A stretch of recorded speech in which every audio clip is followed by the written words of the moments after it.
this image just hanging out. And some people mention, how come these are so different from the other ones? And they are slightly different. They are the newest works.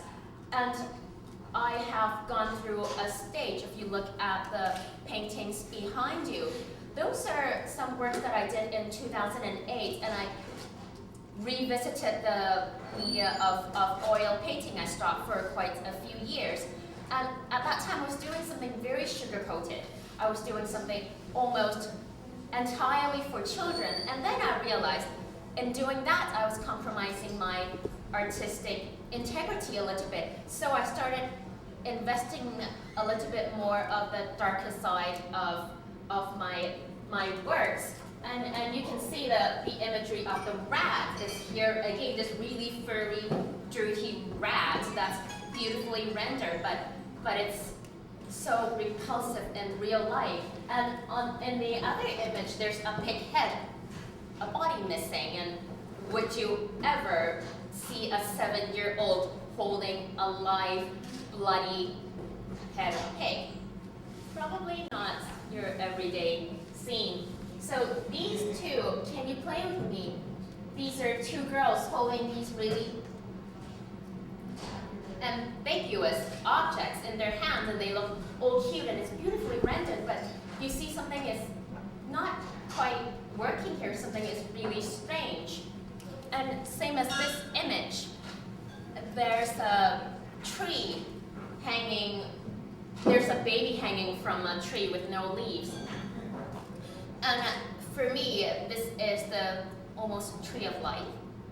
And this baby hanging from it could be a life growing from a tree, almost like a spider, weaving its web.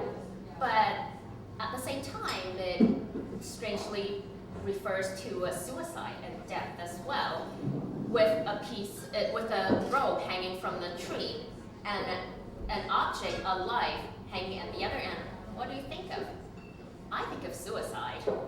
This is the first image of a series that I'm working on that all deals with a tree and all forms of life around it.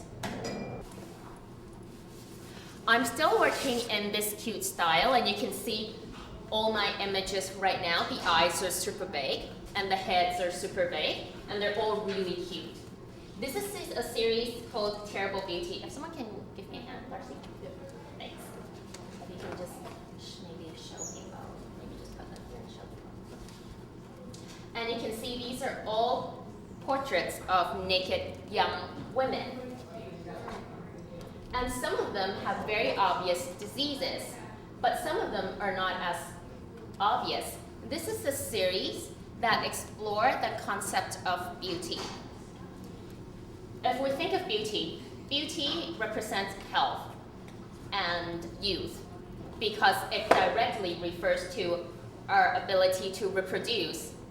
So I thought, okay, beauty in arts, female nude, sounds like a naturalistic assumption, but it's very problematic. If we go back to the history, it was probably the nude was the porn of the Renaissance for the rich, very privileged, very private, very problematic, lots of gender issue, etc.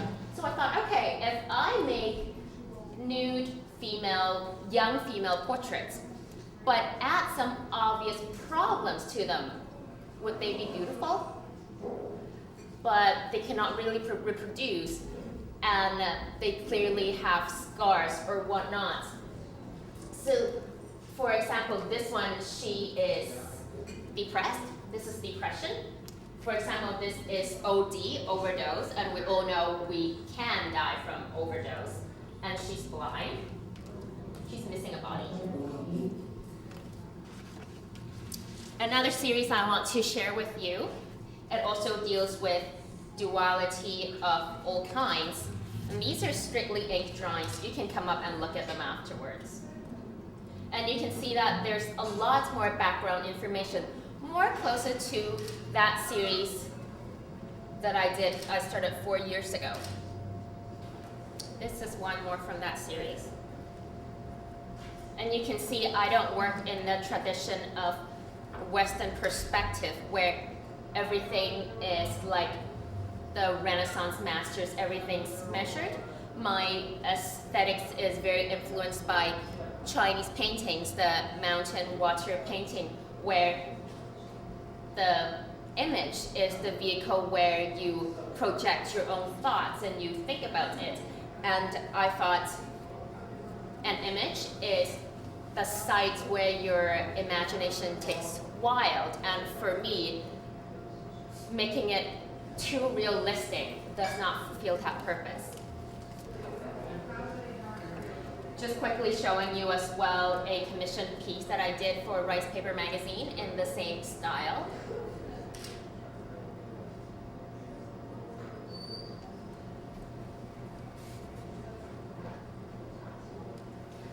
Right now, I'm going to open the floor up to some questions. If you guys don't have questions, I have some questions for you, and you will be rewarded for the answers. You can put that down. Thank you, Darcy. Michelle, I have a question. Okay. The image with the second from the right, that you just showed us with the women, the beautiful women with defects, and the one that's depressed. Yes. You used to wear your hair that way. Yeah, there are, this is my favorite hairstyle. I used to have my straight bangs like this for years and years. And if you come back, Denise, she has the same hairstyle too. I'm fascinated with hair. Every single one of these, I've done about 20, 25. They all have different hairstyles. I'm not sure. Okay. Shannon's asking about this image. This series is essentially contrasting elements, all mixed in one image. And this, for me, is the inside and outside, to put it in a very simple, crude terms. So you can see the mountains are in the background, where it should be the wall of the inside space. And if you look through the window, you're looking into a building, and the building should be the inside space, so that's already disorienting. And this is a vase. A vase doesn't exist in nature. It exists indoor, but it's not in an indoor space. You see mushrooms and grass.